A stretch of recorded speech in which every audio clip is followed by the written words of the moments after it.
डरते तो वो हैं जो अपनी छवि के लिए मरते हैं। मैं तो हिंदुस्तान की छवि के लिए मरता हूं और इसीलिए किसी से भी नहीं डरता हूं। ऐसा कहना है दुनिया के सबसे शक्तिशाली लोगों में शामिल भारत के सबसे लोकप्रिय प्रधानमंत्री नरेंद्र मोदी का, जिन्हें हमारे देश की राजनीति की वजह से आप प्यार करें या फिर नफरत, लेकिन उनके कार्यों को अनदेखा नहीं कर सकते। दोस्तों, वैसे तो मोदी जी का जीवन बहुत ही साधारण तरीके से शुरू हुआ, मगर अपनी देशभक्ति, अपने जज्बे और अपनी मेहनत के दम पर उन्होंने ऐसी सफलता हासिल की जिसके बारे में कोई सोच भी नहीं सकता था। वे एक बेहद ही गरीब परिवार में पैदा हुए। अपने बचपन के दिनों में जब बच्चे खेलने कूदने में अपना समय व्यतीत करते हैं, तब उन्होंने अपने घर की आर्थिक सहायता के लिए अपने पिता की दुकान में हाथ बटाई और ट्रेन के डिब्बों में जा जाकर चाय बेची। लेकिन दोस्तों, अगर आपके अंदर अपने देश के लिए कुछ कर जाने की इच्छा हो ना, तो कोई भी लक्ष्य कठिन नहीं रह जाता। कौन कहता है कि आसमां में सुराख नहीं हो सकता? एक पत्थर तो तबीयत से उछालो यारो। आइए दोस्तों, हम शुरू से मोदी जी के चाय बेचने से लेकर प्रधानमंत्री बनने तक के अद्भुत सफर को डिटेल में जानते हैं। नरेंद्र मोदी का जन्म 17 सितंबर 1950 को बॉम्बे राज्य के मेहसान जिले में वडनगर नाम के गांव में हुआ था। दोस्तों, बता दूं कि बॉम्बे राज्य पहले भारत का ही एक राज्य था, जिसे 1 मई 1960 में अलग कर गुजरात और महाराष्ट्र बना दिया गया। तो इस तरह अब मोदी जी का जन्म स्थान गुजरात राज्य के अंतर्गत आता है। नरेंद्र मोदी के पिता का नाम दामोदर दास मूलचंद मोदी था और मां का नाम हीराबेन मोदी है। जन्म के समय उनका परिवार बहुत ही गरीब था और वे एक छोटे से कच्चे मकान में रहते थे। नरेंद्र मोदी अपने माता पिता की कुल 6 संतानों में तीसरे पुत्र हैं। मोदी के पिता रेलवे स्टेशन पर चाय की एक छोटी सी दुकान चलाते थे, जिसमें नरेंद्र मोदी भी उनका हाथ बटाते थे और रेल के डिब्बों में जा जाकर चाय बेचते थे। लेकिन हाँ, चाय की दुकान संभालने के साथ साथ मोदी पढ़ाई लिखाई का भी पूरा ध्यान रखते थे। मोदी के टीचर बताते हैं कि नरेंद्र पढ़ाई लिखाई में तो एक ठीक ठाक छात्र थे, लेकिन वे नाटकों और भाषणों में जमकर हिस्सा लेते थे और उन्हें खेल कूद में भी बहुत दिलचस्पी थी। उन्होंने अपनी स्कूल की पढ़ाई वडनगर से पूरी की।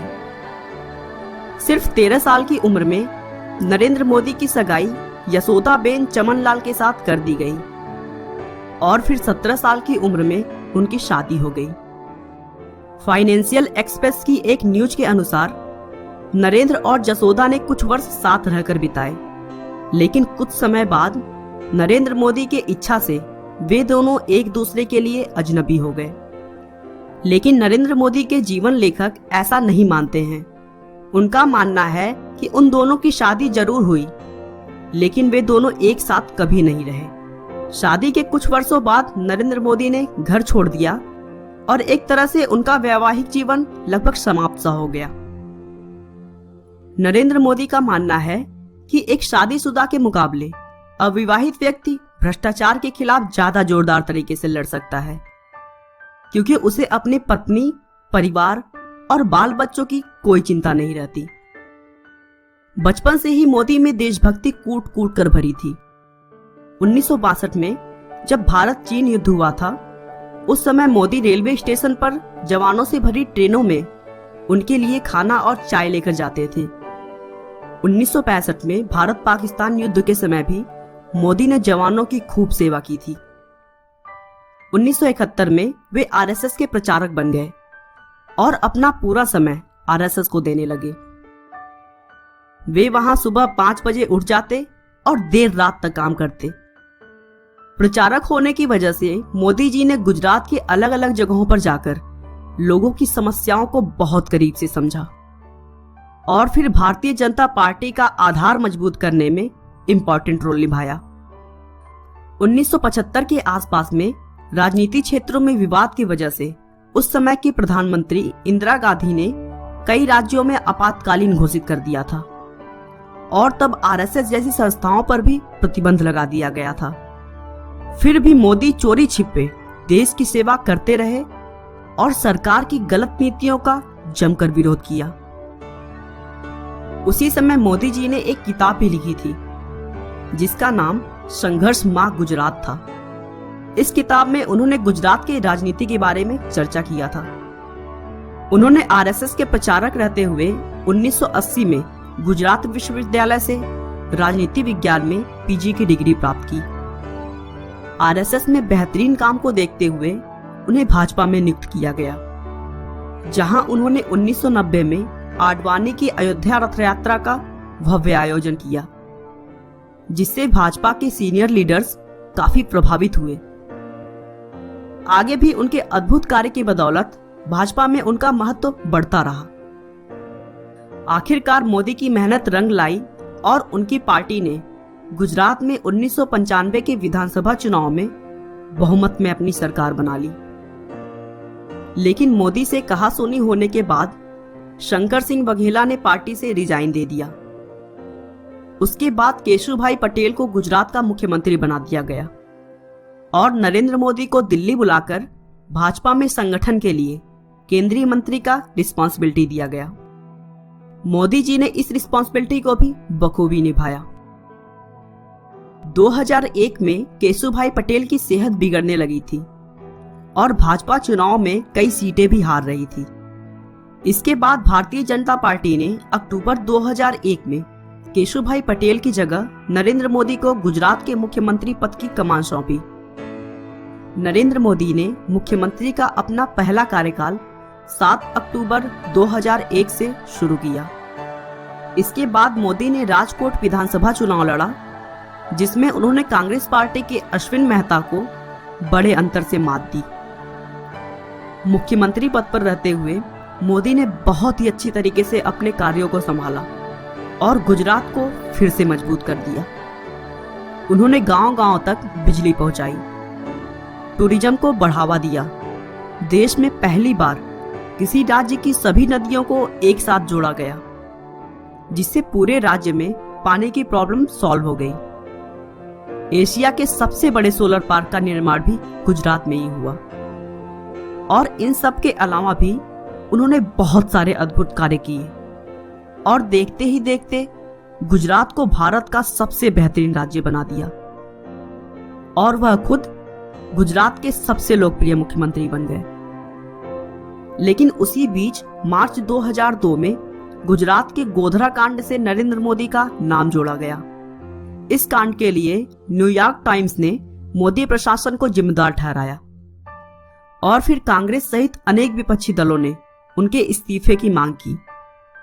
दोस्तों, गोधरा कांड में 27 फरवरी 2002 को गुजरात के गोधरा नाम के शहर में रेलवे स्टेशन पर साबरमती ट्रेन के S6 कोच में आग लगाए जाने के बाद 59 लोगों की मौत हो गई थी, जिसके बाद पूरे गुजरात में सांप्रदायिक दंगे होना शुरू हो गए। और फिर 28 फरवरी 2002 को गुजरात के कई इलाकों में दंगा बहुत ज्यादा भड़क गया, जिसमें 1200 से अधिक लोग मारे गए। इसके बाद इस घटना की जांच के लिए उच्चतम न्यायालय ने विशेष जांच दल बनाई और फिर दिसंबर 2010 में जांच दल के रिपोर्ट के आधार पर फैसला सुनाया कि इन दंगों में नरेंद्र मोदी के खिलाफ कोई ठोस सबूत नहीं मिला। नरेंद्र मोदी ने गुजरात में कई ऐसे हिंदू मंदिरों को भी ध्वस्त कराने में थोड़ा सा भी नहीं सोचा जो सरकारी कानून कायदों के मुताबिक नहीं बने थे।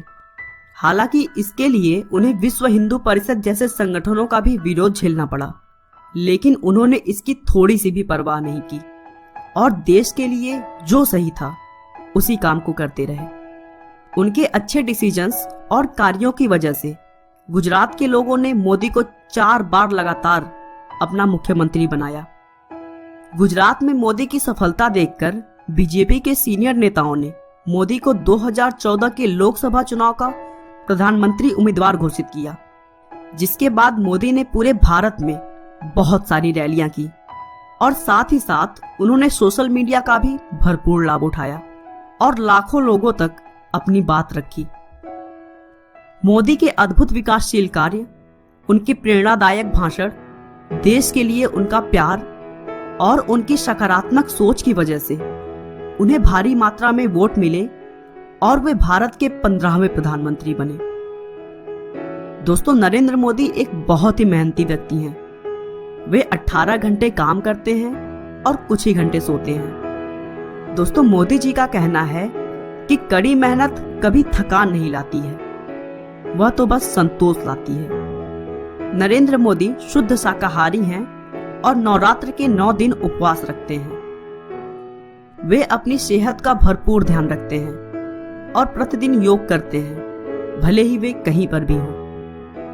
मोदी जी अपनी माँ से बहुत प्यार करते हैं। उनका कहना है कि मेरे पास अपने बाबा दादा की ना ही एक पाई है और ना ही मुझे चाहिए।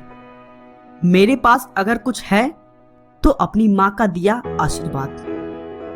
आपका बहुमूल्य समय देने के लिए बहुत बहुत धन्यवाद। इस वीडियो को लाइक करके आप हमारा मनोबल बढ़ा सकते हैं। दोस्तों, अगर आप हमारे वीडियो को मिस नहीं करना चाहते तो कृपया चैनल को सब्सक्राइब कर लें। आपको यह कहानी कैसी लगी हमें कमेंट करके जरूर बताएं। धन्यवाद।